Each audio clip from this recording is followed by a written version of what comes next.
This video contains a truth that has changed the lives of many people. If you are having health problems and have ever felt stuck, please subscribe to the channel and leave a comment in the comment section so we can share useful knowledge together. Have you ever caught yourself breathing a little heavier after walking up the stairs, or needing to sit down sooner than you used to during a simple grocery run?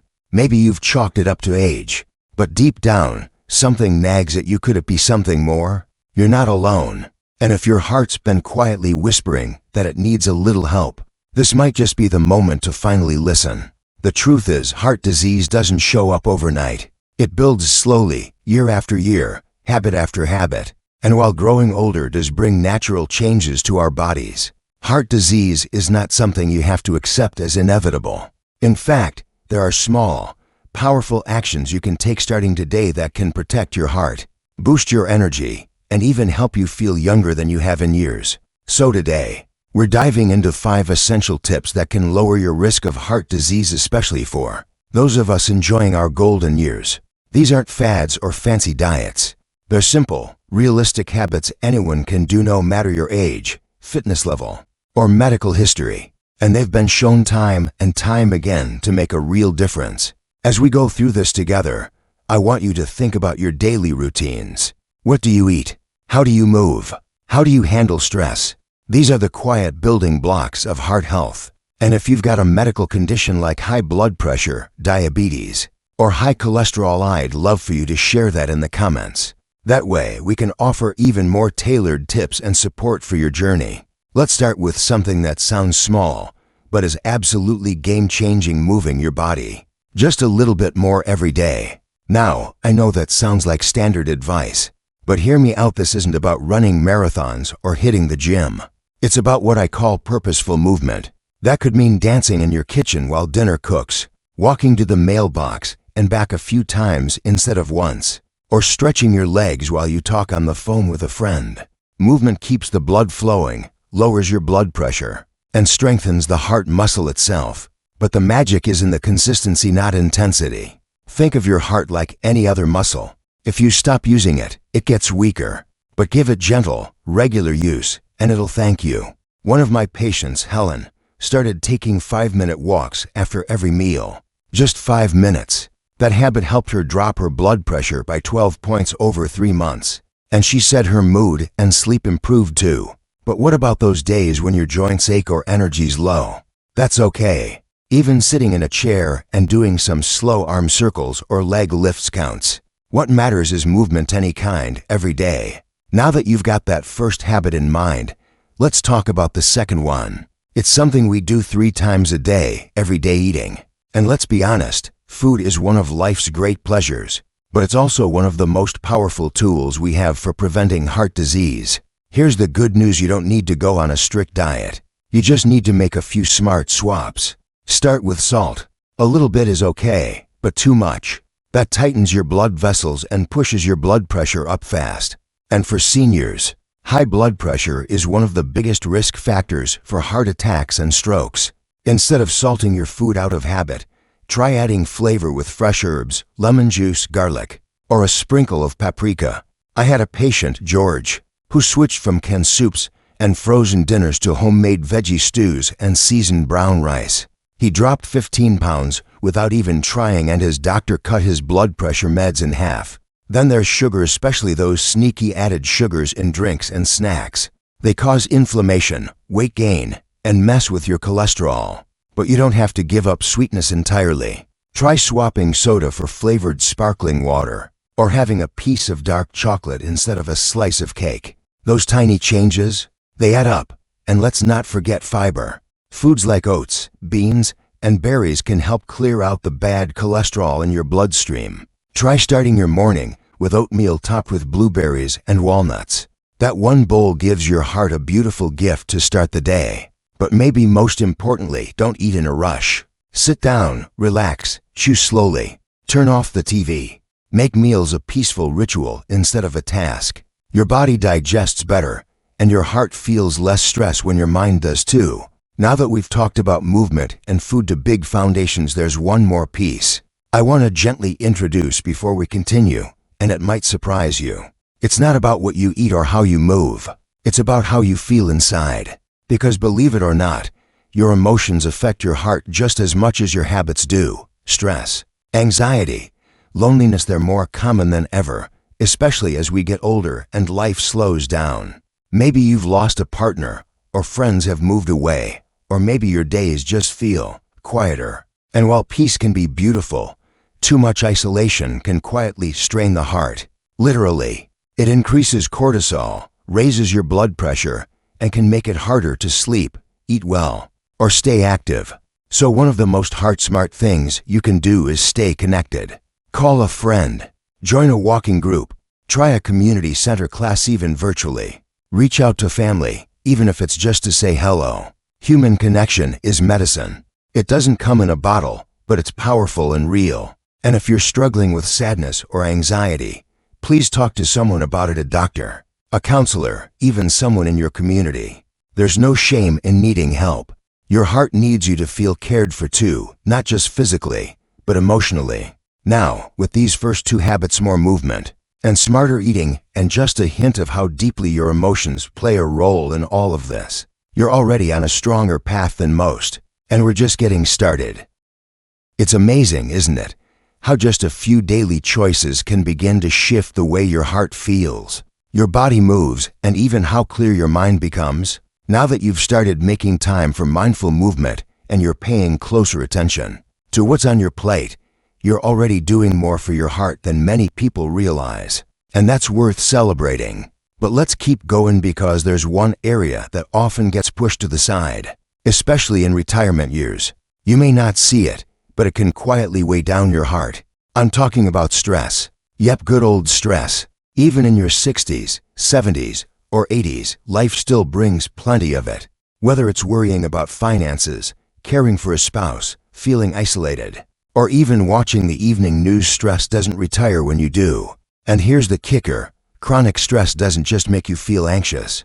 It increases inflammation in the body, raises your blood pressure, and puts strain on the heart, kind of like leaving your engine running all night long. Over time, it wears things out faster. So what can you do about it? Well, here's the good news. You don't have to become a monk or meditate in the mountains to reduce your stress. What works best is often what feels natural and comforting to you. Try starting the day with a quiet moment before the coffee, before the phone calls. Just sit with yourself. Breathe slowly. Let the thoughts come and go without grabbing onto them. Just 5 minutes. That's it. It's like pressing a reset button for your nervous system. Another simple, beautiful way to lower stress is connection. Maybe it's chatting with your neighbor over the fence. Maybe it's calling an old friend or spending time with your grandkids. Even if it's just on a video call. Your heart isn't just a pump, it's a deeply emotional part of who you are. When you laugh, feel heard, or feel loved, your body actually releases chemicals that protect your heart. That's not just feel-good advice. It's science. You might even try writing down your thoughts in a notebook. Journaling helps many people process what they're carrying and see it from a new angle. And if you're the type who feels better after prayer, meditation, or reading something uplifting, follow that instinct. What matters is not what method you choose, but that you give your heart a little space to breathe every day. And speaking of breathing, deep breathing exercises, gentle yoga, or tai chi are amazing for this stage of life. They reduce stress, lower blood pressure, and even help with sleep. No need to be flexible or have fancy clothes. You just have to show up for yourself, one breath at a time. Now let's talk about something we often forget when discussing heart health: sleep. Yes, your nightly rest is more than just recharging your battery. It's prime time for your heart to heal and reset. Think of it like housekeeping for your arteries. Poor sleep, especially sleep interrupted by snoring or frequent waking, can actually raise your risk for heart disease. I've had patients tell me, "Doc, I don't sleep much anymore. I guess that's just part of getting older." But you know what? That's not something we should accept. You deserve good sleep at every age. So if your nights feel restless, if you wake up groggy, or find yourself nodding off in the middle of the day, it's time to pay attention. Try creating a bedtime ritual. No screens an hour before bed. Maybe a warm shower, a soft lamp, a good book. Keep the bedroom cool and quiet. And if snoring or breathing issues are part of the picture, Don't ignore or have a chat with your doctor. Sleep apnea is often missed in older adults, and it can be a silent stressor on the heart. Sometimes the biggest changes come from the smallest shifts, like deciding not to scroll the news before bed or choosing to wind down with music instead. These little habits add up to major heart protection over time. Now, I know that making changes can feel overwhelming, especially when you've lived a certain way for decades. But here's the truth. You're not too old. It's not too late. The heart is one of the most remarkable organs in the body. It responds to care at any age. That means your efforts, your steps, your choices, they still matter. A lot. I've watched people in their 70s completely turn their heart health around.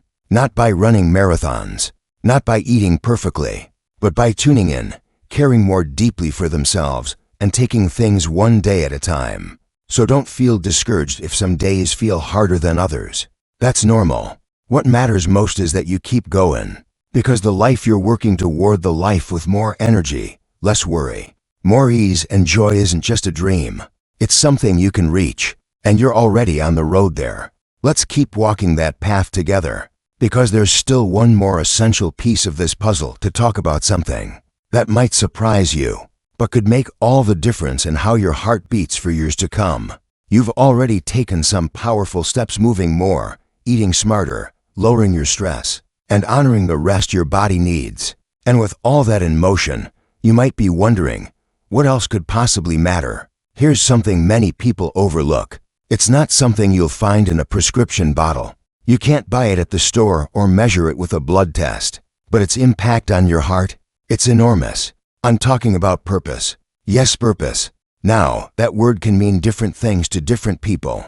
For some, it's waking up and tending the garden. For others, it's volunteering, mentoring, walking the dog, or simply being there for a loved one. But the science is clear. When you feel like your life matters, when you have a reason to get out of bed in the morning, your heart quite literally beats stronger. One long-term study found that older adults with a strong sense of purpose had a significantly lower risk of heart disease and stroke. That's not a fluke. When your days feel meaningful, your body follows your spirit. Blood pressure stabilizes, stress hormones drop, even inflammation goes down. So ask yourself, what lights you up? What makes you feel needed, useful, alive? It doesn't have to be dramatic. You don't need to start a new career or launch a charity. Maybe it's passing down a family recipe. Maybe it's reading to children at the library or offering a few kind words to a stranger who needs them. When your heart feels connected to something bigger than your worries, it thrives, and so do you. Now, this is the moment where many people say, but I'm just one person. I've already lived most of my life. Does it really matter if I start now? And my answer is absolutely. I've seen 85-year-olds pick up painting for the first time and discover a joy they never knew they needed. I've seen widows find deep friendship in a community walking group. And I've watched men and women in their 70s fall in love with life all over again, simply because they opened the door to it. Don't underestimate what your presence means to this world. The people around you, the younger generation, your family, they need your voice, your experience, your laughter. When you live with intention, you become a lighthouse for others and for your own health. And that's the heart of all of this, isn't it? This journey we've been on together, it's not just about avoiding heart attacks or lowering cholesterol. It's about living fully, waking up with energy, feeling light on your feet, smiling more, worrying less. It's about dancing in the kitchen when no one's watching, or walking through the park and feeling your breath match the rhythm of the wind. That's what a healthy heart really gives you. Not just more time, but more life in the time you have. So let's take a moment and breathe that in.